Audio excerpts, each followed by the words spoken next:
Don't know if you can see this, but it's raining like crazy out here. Log's getting wet. Hey guys, welcome to another episode of Survivalism for Non-Survivalists, or Survival for Non-Survivalists. Thanks for joining me today. Mother Nature has provided for us the perfect opportunity to film what I wanted to film because it just got done raining. It's kind of cold, it's windy. This could be similar to recreating a situation you might find yourself in if things go bad and you need what I'm about to talk about. So for those of you who've joined me for some of my videos, thanks for watching, guys. I've been getting lots of encouraging comments, people coming up to me saying they love the videos, they're learning a lot. Someone came up to me at church last week, hey, loving your videos, you know who you are. But thanks, I love the comments, the encouragement. Helps me keep doing what I'm doing. So thanks for those. And today we're going to talk about one of my favorite things. As these series have been taking things that I've learned in bushcraft and translating to the outdoor community, people who like to go on day hikes, and tips that I've picked up that could help you if things go bad. You fall into the water, you hurt yourself, you get stranded, you get lost. It might be a night where you're stranded and not getting back to your car. We've talked about fire so far and getting Vaseline and cotton balls, and we're going to touch on that again today and lighting it with a spark. And we've also talked about water. We'll be touching water again, but today we're going to talk about knives. Obviously, I'm in Colorado. A lot of you are in Colorado. It's very common. A lot of guys carry knives. But I'm just going to recommend you carry a knife when you go into the backwoods because you can use it for so many different things. I always have this one, a little buck knife. Can do a lot with it. It's great. I like it. It was cheap. Because remember, I'm trying to make things that are light to carry and easy to use, that are cheap. But what I'm going to talk about today is not a small knife, but rather a fixed blade knife. I would prefer, my tip for the day is that you would carry a fixed blade knife when you're out in the wild, when you're out on your day hikes. And the one I've chosen to show you guys is a simple one. It is cheap, it works good, and it's light.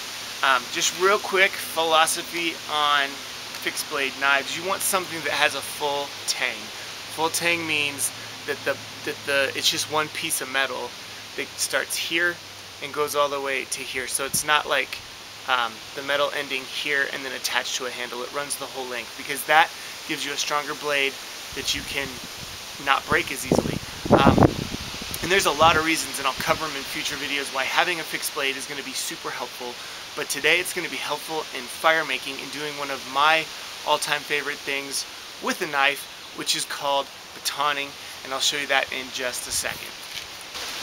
Okay, batoning is the process by where you take a fixed blade knife. You wouldn't want to do it with a folding knife because it would break. They're not meant to take it. And you basically cut through a log with another log, like so.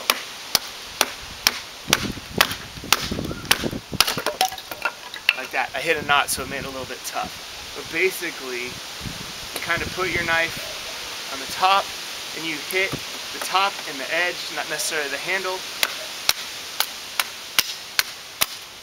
and you get through to getting smaller pieces like this. Now, why is this important? If it's been raining, like if you fell or you're hurt, it's wet, you're going to have to stay somewhere where you need to get your core temperature up and you need to start a fire. If the logs and all the wood is around is wet, it's probably only wet on the outside. And if you were able to get into the inside of the wood, you'd find dry wood and be able to start your fire.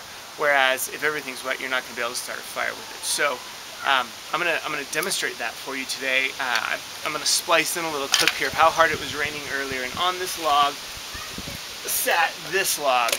I knew the fire was coming. I put it out on purpose. This thing is wet. It's real wet.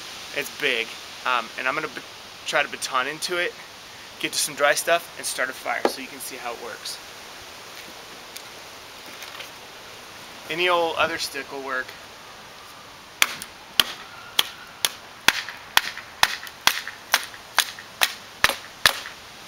There you go. Got this little piece off. This is all wet. This is not. This is bone dry, just from that big rainstorm we had. Didn't even soak in that much. So, and the bigger piece that you use, which is kind of going to matter about how big of a knife you have, the more dry wood's going to be on the inside. This, by the way, is just a Gerber Big Rock is what it's called. And you know how I like to keep things cheap? You can spend hundreds of dollars on a good fixed blade knife. This is a pretty good one. It's served me well. I've loved it. It's light, 25 bucks, Amazon.com. So I'm going to cut this up into smaller pieces and show you how I light a fire. Because from here, you can just go smaller and smaller. For example, we'll get to more dry wood, cutting it up like that. Remember, you need your little pieces to start a fire, and this is getting us your little pieces. And this is dry. While this little edge is wet, the other two are dry. So we're getting dry wood here. Okay, this is that log, and I've cut it down. Remember, just like in the original video about fire, you get your small pieces, and I have them here. These are real small. You have your little medium pieces that would be like finger or thumb size, a little bit bigger, and then your bigger fuel stuff. So this was that entire log. And then you can't probably see this, but almost all of this wood is wet. A couple of the edges, like this bark, I'm sorry, almost all of this wood is dry. A couple of the edges, like the bark, that's a little bit wet. Some of them will be. This one right here is pretty wet. I might not even use this one, but as I batoned in, most of what I got was dry. So let me show you how to start this fire, how I do it. Alright, let's get this started now. This is just my fire pit in my backyard, but this is all wet as well. So what you do is take one of the pieces that you just cut up.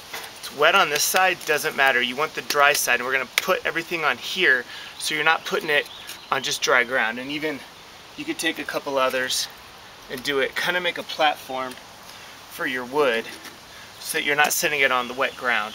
And then you're going to take your cotton ball. Here's my cotton ball. It's got the Vaseline rubbed into it. Remember, there's quite a bit of Vaseline that rubbed into this one. The more Vaseline you rub in, the better, and the longer it'll burn. So, you know, I've had a few questions about the use of the Bic lighters, a cigarette lighter, and people have asked, you know, will they work? And they totally do work. I don't want to be down on lighters. If you're not carrying anything but a lighter, it's better than nothing. A lighter in these cotton balls, it works. Let me show you. Lighter, perfect. That'll work. That'll do you good. But if anything goes wrong with this, you're not going to want to be using it. So that's why we have our little setup, and I'm going to be using the fire steel. So get it spread out as well as you can so that those fibers are exposed.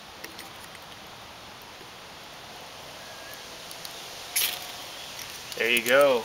One light. Now start taking your small sticks, lay them on.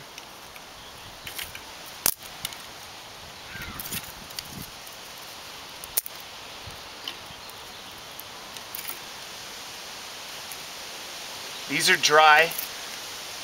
Man, they wouldn't have been just a few minutes ago. We didn't cut in using that batoning method. So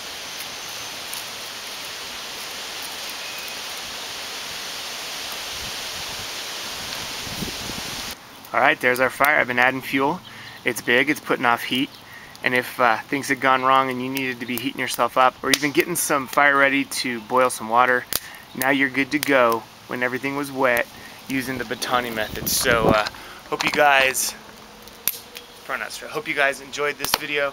It's been a lot of fun. I love batoning wood. I love banging around with knives. But yeah, just a cheap Big Rock from Gerber, $25. It's really light, durable, full tang. Steel goes all the way through.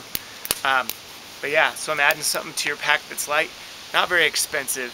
There's a lot of things you can do with a fixed blade knife. I'll cover more in some of these videos. This is just the tip of the iceberg, but one of my favorite things to do, cutting up wood, and you can impress your friends and show off using this method, and you can also get fire. So thanks for your views and your comments.